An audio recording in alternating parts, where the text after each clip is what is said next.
함께 하겠습니다. 정말 완연한 봄인데요. 자, 이렇게 또 기분 좋은 날씨만큼 또 기분 좋게 해줄 책 어떤 것인지 소개해 받도록 하죠. 안지원 작가 자리에 있습니다. 어서 오시죠. 예, 안녕하세요. 예. 자, 어떤 책 함께 할까요? 자, 이번에는 웃음의 현대사라는 책을 소개해 드리겠습니다. 웃음의 현대사. 예. 어떤 책입니까? 이 책은 배우가 아닌 변사로 흥행이 만들었던 일제강점기 극장에서부터요. 모든 방송을 생중계처럼 목소리를 내야만 했던 라디오 방송국의 사연, 컬러 TV 보급이 늦었던 이유와 시대의 개그맨 이주일이 갑자기 일체 방송을 하지 못했던 뒷이야기까지 예능사와 각 시대의 사건들을 소개해주는 책입니다. 그리고 마치 아빠가 딸에게 옛날 이야기하는 것처럼 구성이 연도별로 쉽고 재미있게 되어 있습니다. 그래요. 재밌겠네요. 어떤 내용들이 나옵니까? 장별로 소개를 해드리면 일제강점기, 한국전쟁, 박정희와 유산, 386과 민주화운동, X세대와 90년대 밀레니엄, 모든 것이 예능, 2010년대 등등으로 구성되어 있습니다. 예, 그래요. 일제강점기 같은 경우는 어떤 이야기가 나옵니까? 일단 일제강점기에는 무성영화의 시대였습니다. 그래서 변사가 있었죠. 그리고 대부분의 내용이 이수일과 심순애 같이 심파적인 요소가 대부분이었습니다. 그래서 대부분 울면서 보다가 막간에 웃기는 장면이 나오는 형태로 되어 있었는데요. 그때 변사가 직접 소리를 제조하면서 이야기를 이끌어갔죠.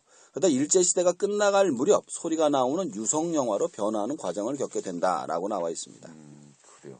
한국전쟁 당시에도 좀 어려운 가운데서도 역시 좀 관련된 이야기가 있는 것 같아요. 예, 맞습니다. 해방이 되고 나서 우리나라는 6.25 전쟁을 맞게 됩니다. 이때는 악극이 인기가 있었죠. 왜냐하면 기반시설이 파괴되니까 영화관이라든가 TV라는 게 없었거든요. 악극은 1940년대를 거쳐 1950년대 전쟁 속에서 대중들의 사랑을 받습니다.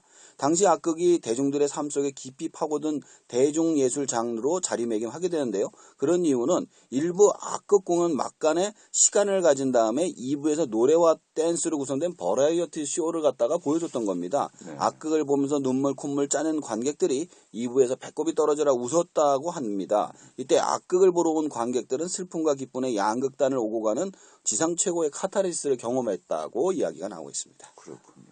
박정희와 유신 편에서 어떤 내용이 또 있습니까? 자, 요 시대에서부터는 이제 코미디언 스타가 등장을 해요. 이제 구봉서, 배삼룡, 서영춘호 대표는 70년대 코미디 트로이카가 슬랩스틱의 대가이기도 했습니다. 특히 서영춘은 미국의 찰리 채플린을 닮았다는 말도 많이 들었는데 공연이나 녹화 전에 가장 먼저 무대를 점검했다고 합니다. 관객의 시선에서 자신이 어떻게 넘어지면 더 우스꽝스러워 보이는지, 어느 쪽으로 넘어져야 하는지, 어느 정도 비틀거려져 자빠져야 웃긴지를 연구했다고 해요. 배상룡은 말할 필요 없이 비실비실 배삼룡이었고 구봉서 역시 한국의 채플린한 찬사를 받기도 했다라는 그런 이야기가 나오고 있습니다. 그렇군요. 자, 또 386과 민주화운동 편에서의 또 내용도 궁금하군요. 자, 이때는 브라운관의 시대가 시작됩니다. 촌천연색의 칼라 TV가 나오는 시점이죠. 이때 코미디 스타는 이주일 씨가 되겠습니다. 당시 콩나물 팍팍 묻혔냐 시대의 유행어가 되면서 인기 정점을 찍었는데 어떤 분이 대통령이 되면서부터 이제 출연 정지를 당하게 되죠. 닮았다는 이유로. 네. 그런 얘기도 나오고요. 그때 전두환 대통령이죠. 뭐 어떤 대통령 그런 얘기가 있네. 전두환 대통령 때. 네. 그리고 이때 기억에 남는 프로그램으로 이제 우정의 무대가 나온다고 해요. 군인들에게 누구의 어머니인지 중요하지 않았어요. 그저 어머니하고 물었으면 좋았을 때문일까요? 청년들이 일요일 1시간 동안 많은 사람이 울고 웃었다고 합니다. 코미디언도 아니고 개그맨도 아니고 유명 배우나 인기 가수가 더더욱 아니었음에도 1980년대 끝자락에 볼 수 있었던 유형의 출연자들은 이런 식이었다라고 나오고 있습니다. 자, 그리고 뒤를 이어서 X세대, 예. 90년대 밀레니엄 시대 편이 있지 않겠습니까? 예, 저도 X세대로 이게 구분이 됐는데, 그렇죠. 90년대. 이제 우리 이야기 같아요. 네. 자, 이때 이제 서울방송 SBS가 탄생하게 되는데요. 네. 그동안 슬랩스틱의 코미디 위주의 웃음이 토크쇼 위주로 변화하게 됩니다. 이때 서세훈 쇼가 예전에 나왔었죠. 그때 한참 유행을 했었는데 특히 몸으로 웃기는 시대에서 말로 웃기는 시대로 이제 변화한 겁니다. 여기에선 스튜디오 위주의 촬영이 아주 중요한 역할을 하죠. 그런데 이런 토크쇼 위주의 세기말적으로 도전한 프로그램이 등장합니다. 네. 바로 개그 콘서트죠. 개그만 가지고 프로그램을 채운다는 건 상상도 못했어요. 원래는 개그가 이쪽 토크에서 저쪽 토크에 넘어가는 중간은 다리를 역할을 하는 게 대부분 그때 당시 그러니까 개그의 역할이었거든요.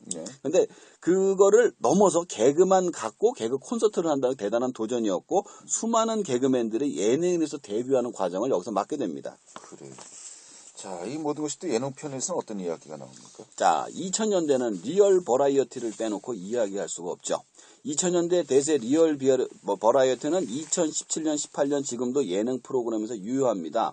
마치 예능의 정신을 좌우하는 교과서적 정신을 점하고 있는데요.